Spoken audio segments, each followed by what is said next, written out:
Amados irmãos, a paz do Senhor,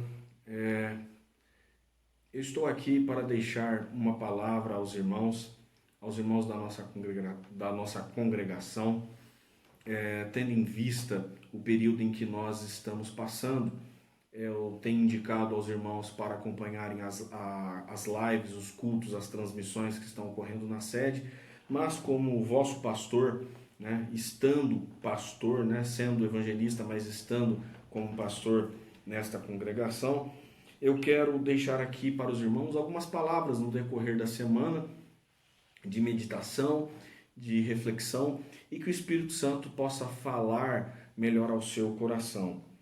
Ao estudar essa semana a vida de Paulo, eu me deparei com um texto que é citado por Lucas no livro de Atos, capítulo 5, no versículo 34, quando os apóstolos eles foram aprisionados e estavam sendo açoitados, e havia um conselho ali em Jerusalém chamado Sinédrio, e dentre esses conselheiros e a maior parte de fariseus estava ali um mestre, né, um mestre teólogo, filósofo, um sábio muito venerado pelo povo judeu, e esse homem se chamava Gamaliel.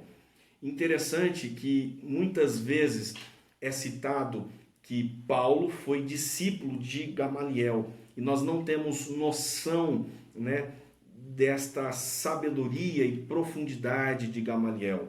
Porém, Lucas deixa claro a sabedoria que este homem tinha. Eu não estou aqui, irmão, querendo falar um linguajar bem comum nos dias de hoje, que as pessoas falam, você está passando pano para certa pessoa. Nós bem sabemos que Gamaliel, ele precisa ter um encontro com Cristo. Gamaliel precisa confessar que Jesus Cristo é o Senhor. Nós bem sabemos disso, que a salvação está somente em Jesus Cristo. Mas vamos entender o contexto aqui e o texto que eu vou ler com os irmãos. Havia naquele momento um grupo de judeus que recebera e fora cheio do Espírito Santo e passaram a pregar o Evangelho de Jesus Cristo como único suficiente Salvador, o Evangelho de Jesus Cristo como Messias, o profetizado desde os profetas do Antigo Testamento, e agora a profecia que se cumpre, é o Verbo que se fez carne, é o Deus que se faz homem e habita entre nós. Porém, esse Evangelho de Jesus Cristo não foi aceito por todos os judeus. E houve entre os fariseus uma certa inveja, houve um certo ciúmes. Acho que o ciúmes não seria a palavra mais correta e coerente. Acho que a palavra seria inveja mesmo. Por ver as maravilhas que estavam sendo realizadas por esses homens que falavam e pregavam de Jesus. Esses homens eram os discípulos, eram os apóstolos de Cristo, e eles foram presos e eles começaram a ser perseguidos pelos fariseus. E neste conselho, o que mais me chama a atenção é a palavra de Gamaliel. Vamos ler aqui em Lucas capítulo 5, a partir do versículo 34, de tantos fariseus, de tantos homens, né, que estavam lá e queriam acusar os apóstolos de Cristo. Gamaliel deixa a sua palavra. E daí a importância quando nós damos ênfase que o apóstolo Paulo foi discípulo de Gamaliel. Mas o foco meu não é esse.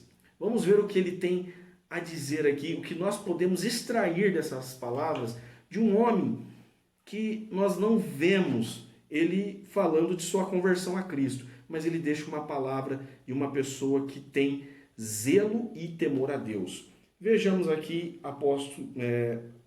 Atos dos Apóstolos, capítulo 5, versículo 34.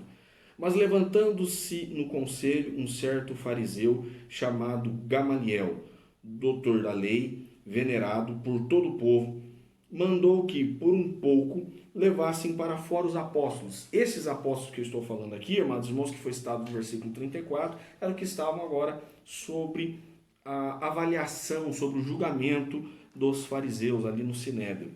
Então retirou eles ali daquele conselho, porque ele iria trazer uma palavra apenas aos fariseus. E disse assim: Olha o versículo 35. E disse-lhes: varões israelitas, acautelai-vos a respeito do que haveis de fazer a estes homens. Porque antes desses dias levantou-se Teudas, dizendo ser alguém. A este se ajuntou um número de uns 400 homens, o qual foi morto, e todos os que lhe deram ouvidos foram dispersos e reduzidos a nada. Depois deste, levantou-se Judas, o galileu, nos dias do alistamento, e levou muito povo após si. Mas também este pereceu, e todos os que lhe deram ouvidos foram dispersos. E agora digo-vos: dai de mão a estes homens e deixai-os, porque se este conselho ou esta obra é de homens, se desfará.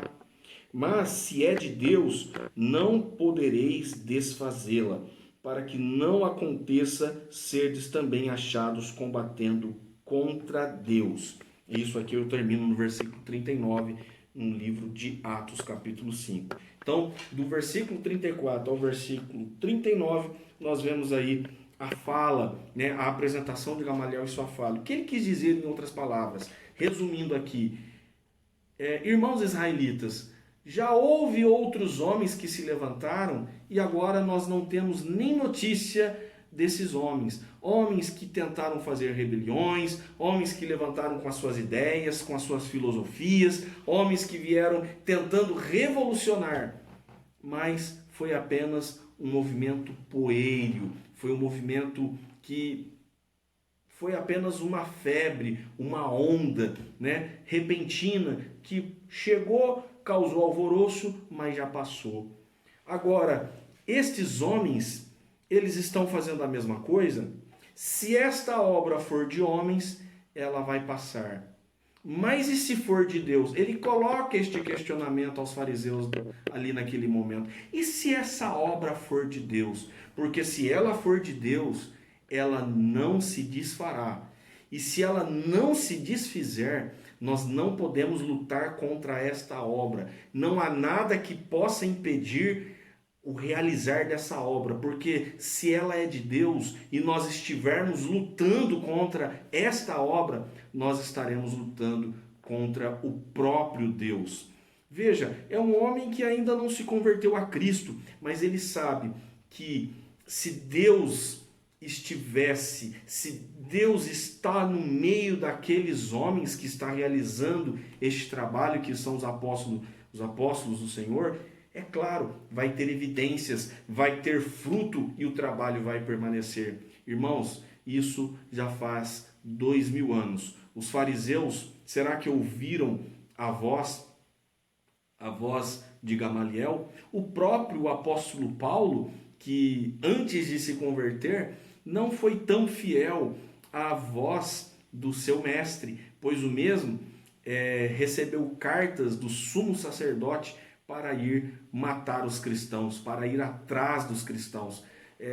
Mas o Senhor teve um encontro com Saulo, pois o Senhor tinha escolhido aquele vaso para ser um grande homem de Deus em suas mãos, a ser usado por ele em suas mãos para pregar e anunciar o evangelho de Jesus Cristo aos gentios, aqueles que não eram judeus, aos gregos, romanos, fenícios, aos povos bárbaros da época. Então, irmãos, que nós venhamos meditar aqui. Se nós chegamos até aqui, se o evangelho do Senhor ele continua sendo anunciado, esta é uma grande evidência que esta obra é de Deus. Por milhares de anos, por séculos, os cristãos, o povo de Deus, foi perseguido na face da terra, mas o Senhor não deixou perecer. Sempre surgiram os remanescentes. E falando a nossa congregação do Jardim Porto Novo, eu deixo essa palavra especificamente à nossa congregação, porque nós estamos celebrando e comemorando 40 anos. Esta obra é de Deus. O Senhor abriu as portas dessa igreja e firmou os passos dos seus filhos. O Senhor levantou homens e mulheres, levantou profetas, levantou pastores para discipularem, para ensinar o rebanho do teu povo a seguir nos caminhos do Senhor, um caminho de santidade, um caminho de amor para com Deus e para com o próximo.